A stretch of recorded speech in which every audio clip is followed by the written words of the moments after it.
Curious ka ba sa maraming bagay? Kami na ang bahala dyan.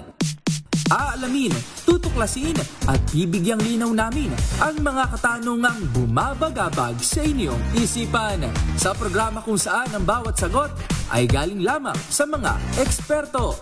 Ang Expert's Opinion, tuwing linggo alas 3 ng hapon, dito lang sa DZRH TV.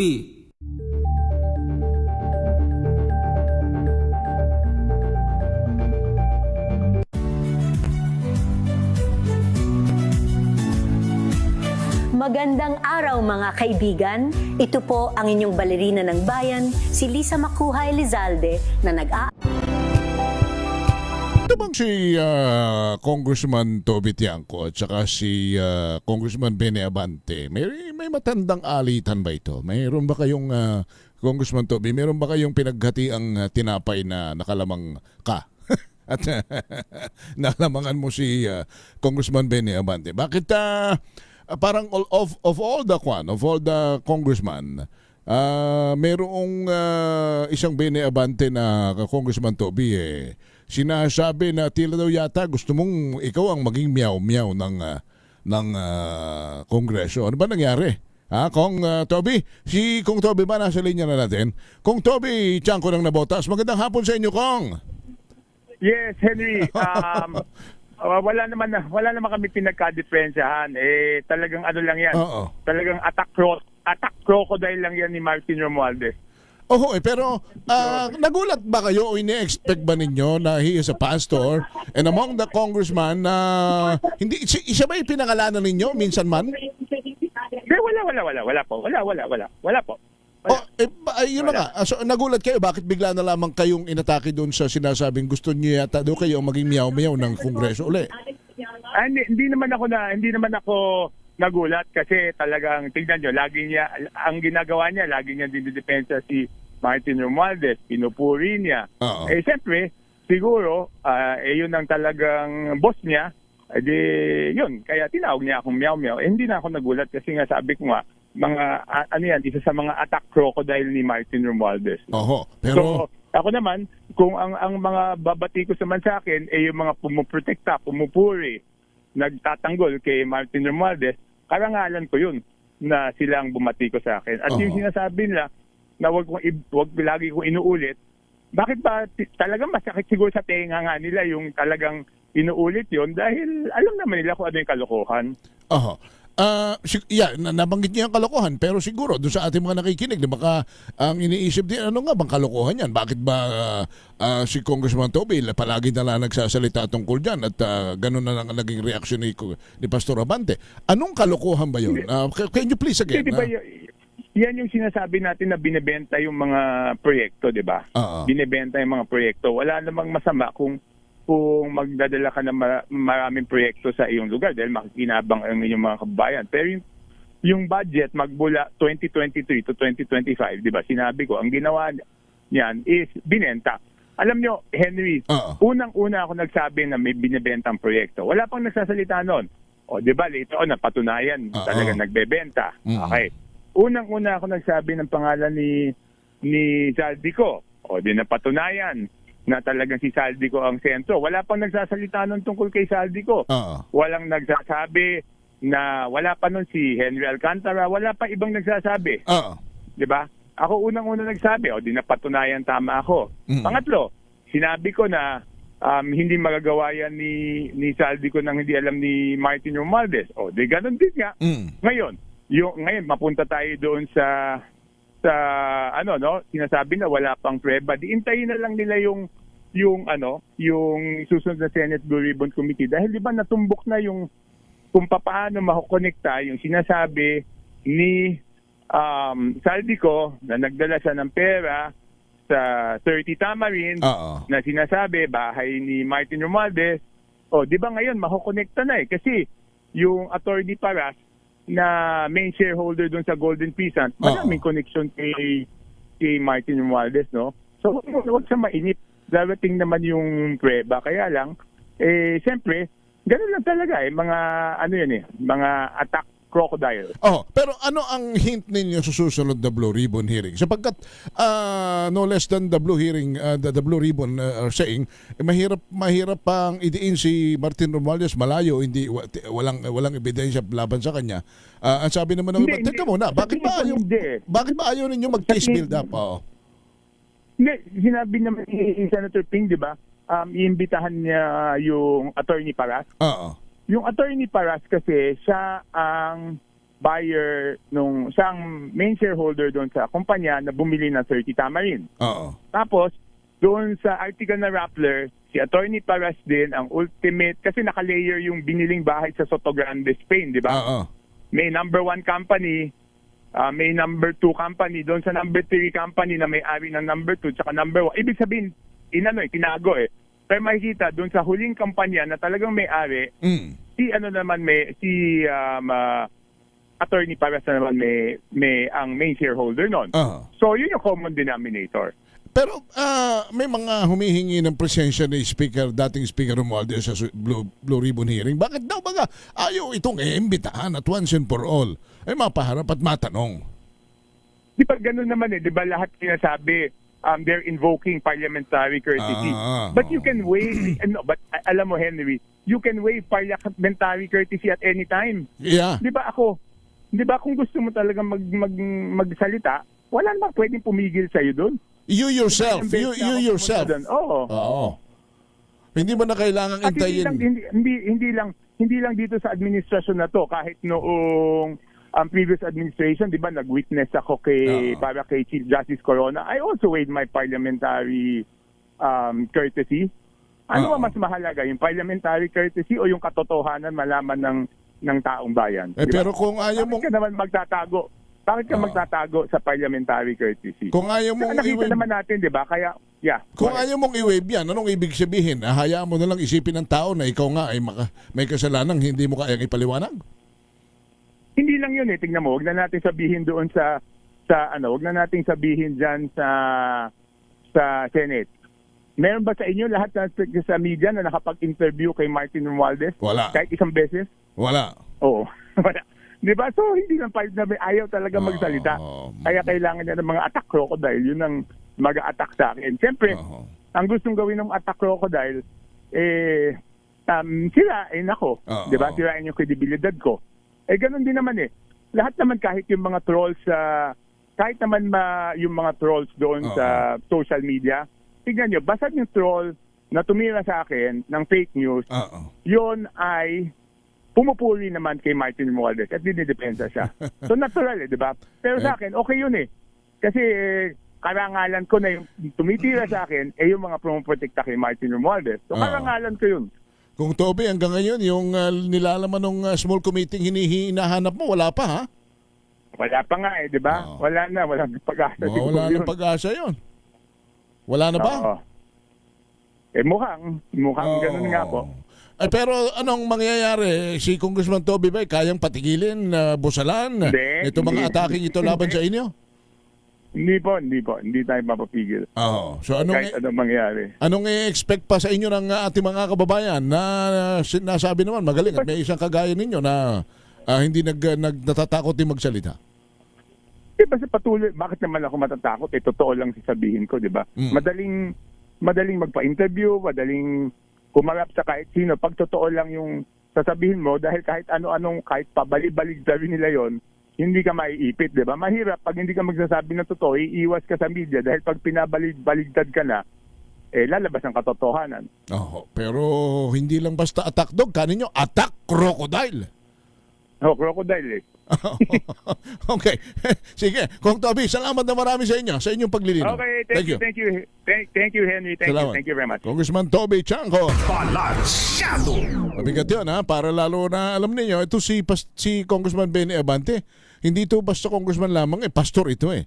Pagka pastor at leader ng simbahan, lalo kung ikaw ay may pinapastol na maraming mga miyembro na tumitingala sa iyo, talagang napakataas ng pagtingin at ang expectation sa iyo ng pagtataguyod ng tinatawag na moral ascendancy ay ganun-ganun na lamang.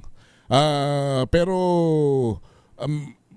siguro alam naman ng mga taga Maynila yan nung kanya ng mga naninirahan sa distritong kinakatawan nitong si Congressman Abante kung anong klaseng mambabatas ito.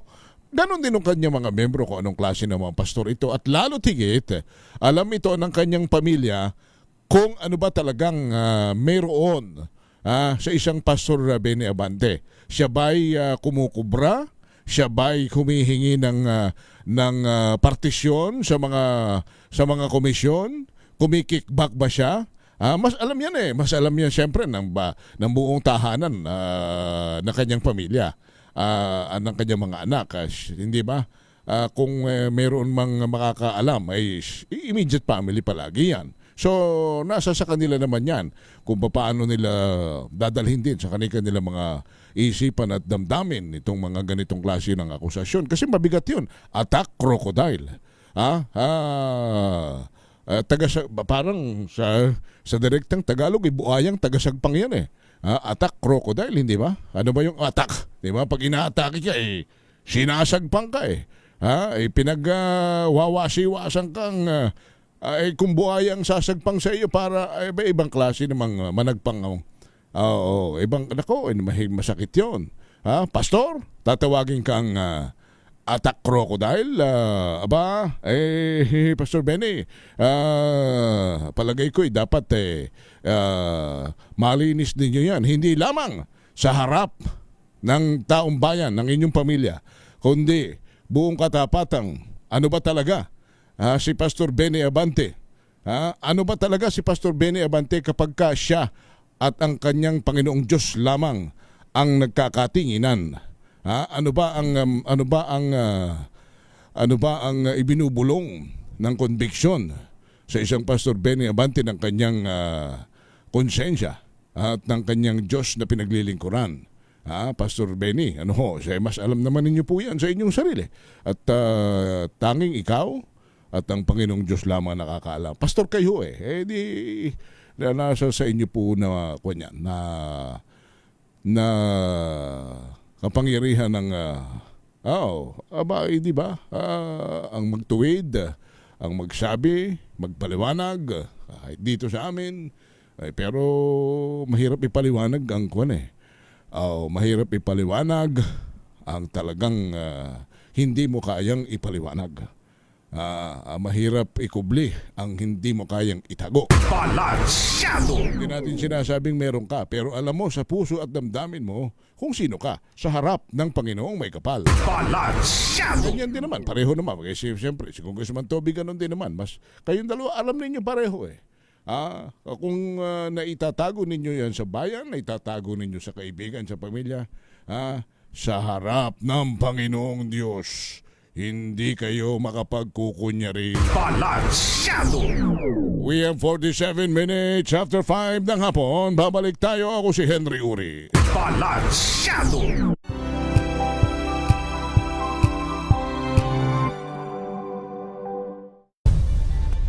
Nagsimula sa pangarap hanggang sa maabot ang tagumpay. Iba't ibang kwento, iba't ibang mukha ng atletang Pilipino. Mas pinatindi, mas pinalakas, at mas pinaaksyon sa Match Point tuwing Sabado, 12:30 ng tanghali sa DZRH TV.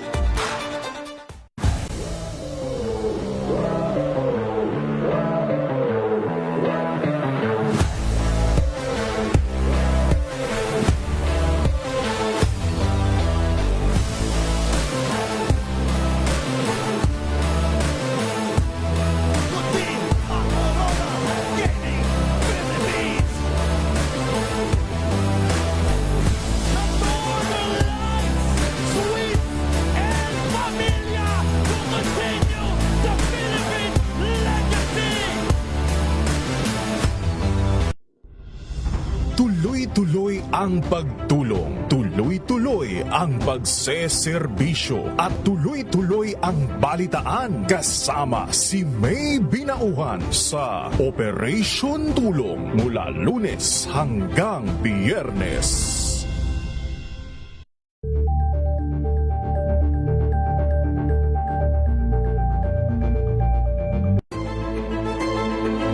Pakikinggan ang bawat panig. So when you fight for justice, think about the queer people. Kung hindi kami magkukwento, sino ang magkukwento para sa amin? Ang mga panawagan, ipababatid. Hindi talaga ito masusing pinag-aralan ng gobyerno. The women who are beaten and abused. It's time to listen to their voices. Hayan ang iba't ibang boses, mga kwento mula sa iba't ibang anggulo. Dito lang sa Point of View. Mapapanood tuwing linggo, alas 12 ng tanghali sa DZRH TV.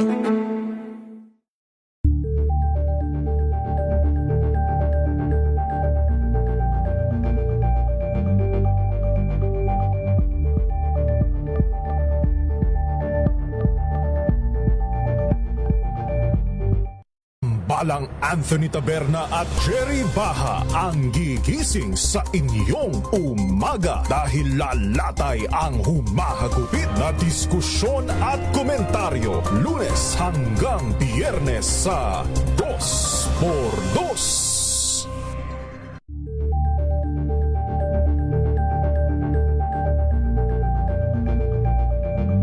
Maagang balitaan, maagang usapan sa mga issue at balita kasama si Kuya Angelo Palmones sa Magandang Umaga Pilipinas mula Lunes hanggang Biyernes.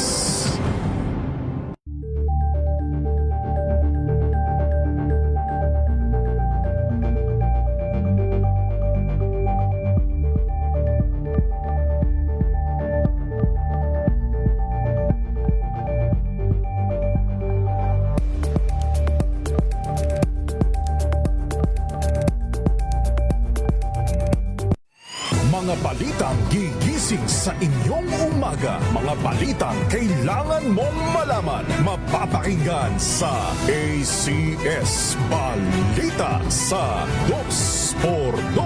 Kasama sina Anthony Taberna at Jerry Baha. Lunes hanggang Biyernes.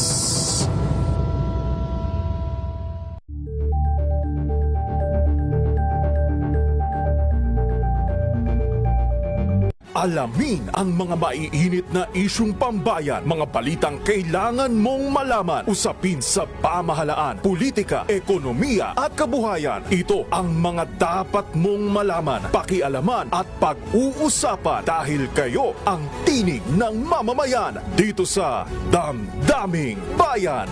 Live sa DZRH Radio, DZRH TV at DZRH Digital. Kasama sina Lakay, Deo Macalma at Elaine Apit. Araw-araw, Lunes hanggang Biyernes. Damdaming Bayan.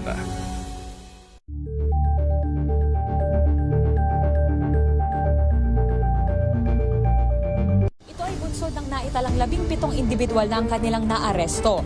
Metro Manila Development Authority o MMDA ang No Contact Apprehension Policy o NCAP sa Metro Manila. Sa ilang mga dokumento. May magandang balita lamang ho para sa mga interesado na mag-invest sa Land Bank Ascenso Bonds. Ito'y matapos pong i-anunsyo ng Land Bank of the Philippines na binuksan na ho ng Land Bank sa publiko ang naturang offer umpisa ngayong araw hanggang sa ika-6 ng Pebrero. Ayon po kay Land Bank President at CEO Lynette Ortiz, ang bond issuance ay magbibigay ng pagkakataon sa mga individual na mag-invest sa halagang 10,000 pesos gamit ang Land Bank mobile banking apps. Ang naturang halaga po ay di hamak na mas mababa kumpara sa karaniwang ini-issue na bonds ng ibang bangko na naglalaro sa pagitan ng 100,000 hanggang 5 million. Paliwanag po ni Ortiz, bukod sa tiyak na ipon at interes, ang Ascenso Bonds o Agriculture, Sustainability, Environment and Socio-Economic Development Bonds ay binuo upang suportahan ang mga mahalagang sektor tulad ng agrikultura at kalikasan. Para sa iba pang detalye ng Land Bank, Ascenso Bonds, ang mga interesado ay inihikayat na makipag-ugnayan sa anumang sangay ng Land Bank of the Philippines sa kanilang mga lugar. Balansyado! Yung NIPA, no? NIPA. Oo, sige. Mamaya tayo kakausap ng doktor at siguro magtatanong na rin tayo kung ano ba itong, kasi may mga may nagpapadala ho sa akin ng medical bulletin ng ating Pangulo. Hindi ko lang ho pwede munang ibahagi sapagkat nais ko muna rin namang sana'y makausap yung mga doktor na nakasulat doon sa doon sa medical bulletin. At may mga lumalabas na alam, kanya lang ganito ho yun yung paliwanag talaga kung ano ang kalagayan ngayon ng Pangulo, ay dapat ipinaliliwanag po ito ay ng isang doktor. Doktor na siya mismo ang tumitingin sa Pangulo. Para ang bayan ay hindi nagkakaroon ng anumang haka-haka, ng anumang pagdududa, at yung mga pagtatanong kung malusog pa ba? At kaya pa bang maging pinuno ng bansa sa maraming mga masisilang bagay? Hinahanap siyempre ng tao dahil kita ninyo, ang dami ng mga nangyayari kasi siguro noong nakaraang administrasyon, nasanay sila na kapag may mabibigat na mga isyo, kagaya halimbawa nung lumubog na barko sa Basilan, merong NRPG sa Maguindanao, merong kahapon may pinagat na involved sa illegal drugs ang mga pulis Cavite na ng agaw ng sasakyan ng pulis. Naghabulan mula Bacoor, umabot po ng Kawit sa Cavite. Tapos itong mga senador at saka itong itong mga kinatawan ng Chinese Embassy, nagbabangayan sa sari-sari pong mga lumalabas na statement. Naririyan na talagang mukhang gustong ipadeklarang persona non grata ng Senado yung ibang mga kinatawan po ng Chinese Embassy. So, yung mga bagay na yan ay kinakailangan may isang Pangulong humaharap at tumitindig at nagsasalita at ipinaliliwanag at sumasaway, nagbibigay ng kanyang mga statement sa mga bagay na mabibigat na ito na nangyayari po sa bansa. Wala hong tayong nakikitang ganoon kanina absent siya doon sa pagtitipon sa Malacanang. Although naglabas po ng litrato doon sa dawning ceremony ni General Nartates, pero may mga nagtatanong na yan ba'y talagang litrato as of kanina o yan ba'y file lamang na nauna nang nagpa-picture. Pagkatapos yan ba'y bakit ikaw walang video? Nagtatanong siyempre ang mga taxpayer na kagaya rin natin. At nasanay kasi nga dahil nung panahon ng dating Pangulong Rodrigo Duterte, pagka may ganyang issue na siya hinahanap, na inaakusahan siyang may sakit, abay kaagad-agad lumalabas yan At hawak-hawak yung today's copy ng isang pahayagan. Para malaman na ito'y ngayon nangyari, ngayon kinunan, at kung totoong ano ang estado ng kanyang kalusugan. Kahawak yung dyaryo na may petsang kasalukuyan. Para malaman ng tao na ngayon nga ito. Ibig sabihin, ito siya, ito ang kanyang itsura, malusog siya. Di ba? At tapos makikita mo sa ibang mga magtitipon. Iyan din ang ating naisa na. Attorney Claire Castro, bakit walang ganyan? Ba't di kayo maglabas ng litrato ng Pangulo, may hawak na dyaryo na siya ngayon ito, na maayos ang kanyang kondisyon, kitang-kita ng taong bayan, para ang bayan ay hindi nagkakaroon ng anumang haka-haka kung ano ba nangyayari na nga sa presidente, sapagkat konstitusyonal na ang bayan ay dapat nagkakaroon ng kamalayan kung our president still fit to govern. That's a constitutional mandate. Ikaw ang nagsasabi, Attorney Claire, with due respect sa'yo, na maayos po ang Pangulo. Sabi niya, maayos siya. Kaya yung kaninang follow-up questions ng aking kaibigan kasama dati dyan sa Palace, si Tuesday, sabi nga niya, pero hindi ho siya doktor. Tama naman, doktor na kasi dapat Wala namang problema kung bakit ba ayaw kayo maglabas lalo nga mas maganda maglabas ngayon ng medical bulletin ng Pangulo, at ang makikita ng tao ay isang salaysay ng doktor na maayos ang kanyang kalusugan. Hindi ba napakaganda niyan? Di ba na mas mainam yan at sampal yan sa mga taong nagsasabi kung at naghihinala na mayroon siyang sakit. Ba't di kayo maglabas? Ngay, ano bang mawawala? Ang laki nga na mapapadagdag sa inyo. Maraming ang pupuri sa inyo kung gagawin nyo yan eh. Di ba? Ba't di kayo maglabas ng medical bulletin? Huwag na natin pag-usapan na kaya hindi naman malala, hindi na kailangan. Aba hindi naman yan barangay tanod lang eh. Hindi ba? Bakit ayaw kayo maglabas o yung doktor mismo ang inyong iharap sa media? Yung tumitingin sa kanya, ano ba talaga ang estado ng kanyang kalusugan? Nasa saan siya? Bakit walang video, walang mukha, walang kasulukuyang itsura? Ano bang itsura na? Siya ba'y nakaupo, nakahiga? Ano ba? Siya ba'y nasa kama, nasaan ba siya? Nasa hospital bed? Nasaan ba siya? Sabi niyo yung nasa Malacanang, wala naman kayong inalalabas na pruwebang nakaupo. Hindi ba? Maganda yung yung upo ka, hawak mo yung dyaryo, today's publication, ito ako, ito siya. Di ba? Dapat ganon para ang taong bayan napapanuto. At ang gobyerno ay hindi rin nagkakaroon ng sali-saliwang mga pahayag tungkol sa batas. Alas 6 na po ng gabi, we'll be back. I'm Henry Uri.